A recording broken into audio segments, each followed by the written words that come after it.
عالم اسلام میں سے عالم عرب ان کے شکنجے میں جا چکا، کیوں بنا کر کھڑے ہوئے ہیں اسرائیل کو ماننے کے لیے اور سر تسلیم خم کرنے کے لیے؟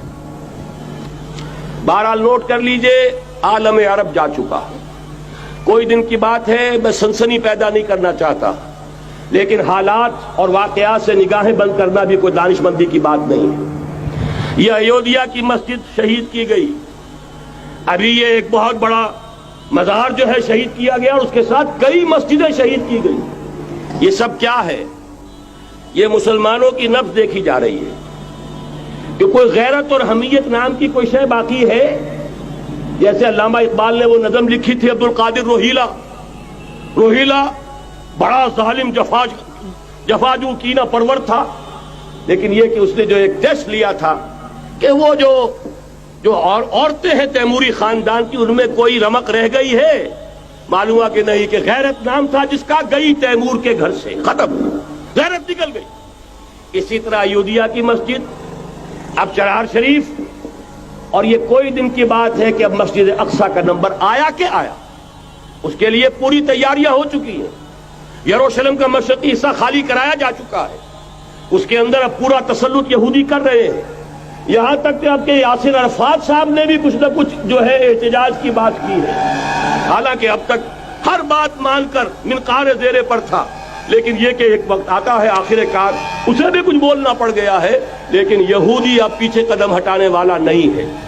ان کا تھرڈ ٹیمپل، تیسری مرتبہ ہیکل سلیمانی تعمیر ہونا ہے۔ نوٹ کر لیجئے، ان کے لیے وہ وہی کچھ ہے جو ہمارے لیے کعبہ ہے، ان کے لیے ہیکل سلیمانی بالکل وہی حیثیت رکھتا ہے جو ہمارے لیے کعبہ۔ وہ ہیکل سلیمانی ایک مرتبہ پہلے نبوکدنضر کے ہاتھوں مسمار ہوا، پھر سن 70 عیسوی میں ٹائٹس کے ہاتھوں مسمار ہوا، سن 70 کے بعد آج 1995 میں کتنے برس ہو گئے؟ پورے 1925 برس ہو گئے کہ ان کا کعبہ زمین بوس پڑا ہوا ہے۔ اب تک تو ان کا بس نہیں تھا، اب تو بس ہے کہ نہیں؟ اب ان کی حکومت ہے کہ نہیں؟ اب شاہ حسن ہو چاہے شاہ حسین، ان کے نوکر اور چاکر ہیں یا نہیں؟ اب انہیں ڈر کس کا ہے؟ لہذا کوئی دن کی بات ہے، مسجد اقصی شہید ہوگی اور ٹیمپل کی تعمیر شروع ہوگی۔ یہ تو بہرحال ایک نقشہ ہے۔ اگلا نقشہ آپ کو بتانا چاہتا ہوں، ایک دوسری تصویر ہے۔ یہ تصویر ہے زمینی، ایک تصویر ہے آسمانی۔ وَمَكَرُوا وَمَكَرَ اللَّهُ وَاللَّهُ خَيْرُ الْمَاكِرِينَ۔ انہوں نے اپنی سی تدبیریں کی، اللہ نے اپنی تدبیر کی، اور ظاہر بات ہے اللہ کی تدبیر سے بہتر تدبیر کس کی ہوگی؟ چنانچہ یہودیوں کی سازشیں اس وقت بھی ناکام ہوئی تھی یا نہیں؟ ظاہر بات ہے جاء الحق وزهق الباطل ان الباطل کان زہوقا۔ لہذا یہ آیتیں دونوں اعلان کر رہی ہیں کہ یہودیوں کی سازشیں بالآخر ناکام ہوں گی اور دین حق کا بول بالا ہو کر رہے گا۔ یہ تو ان آیتوں سے ظاہر ہے۔ یریدون لیطفئوا نور اللہ بافواہہم واللہ متم نورہ ولو کرہ الکافرون۔ یریدون ان یطفئوا نور اللہ بافواہہم ویابی اللہ الا یتم نورہ ولو کرہ الکافرون۔